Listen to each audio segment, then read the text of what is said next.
Skill games have been a very gray area in the law, but the Pennsylvania Supreme Court's new ruling makes it a bit more clear. Dennis Owens reports.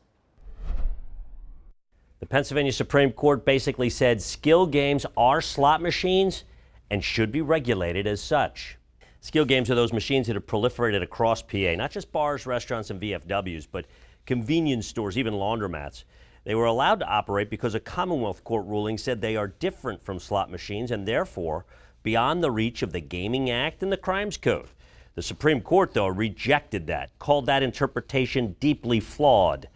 So what now? The opinion says machine operators who participated in the industry in good faith should have safe harbor from law enforcement agencies for 120 days.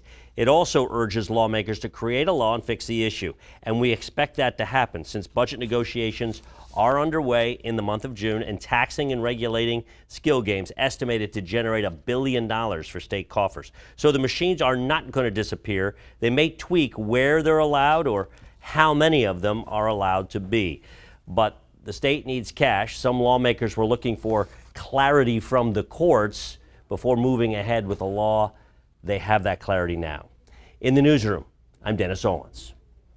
So in regards to this, Pace-O-Matic says it's disappointed in the state Supreme Court's decision, saying in part that it does not reflect the facts presented and adding that it will have far-reaching consequences with more than 10,000 PA small businesses and fraternal clubs being the victims. Attorney General Dave Sunday called the ruling a significant victory, adding in part that these machines operate as gambling devices and cannot legally exist without the same oversight and regulation as other forms of legalized gambling.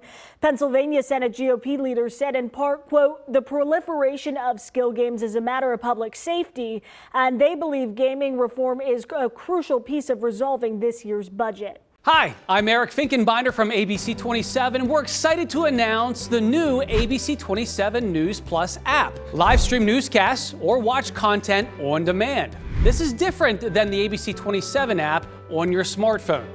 You can check this out at home, and it's very easy to use. With a Fire Stick, go to the home page, scroll down to search. From there, enter ABC 27. Move over to the apps, and there we are. Click the icon and install. It's just that easy.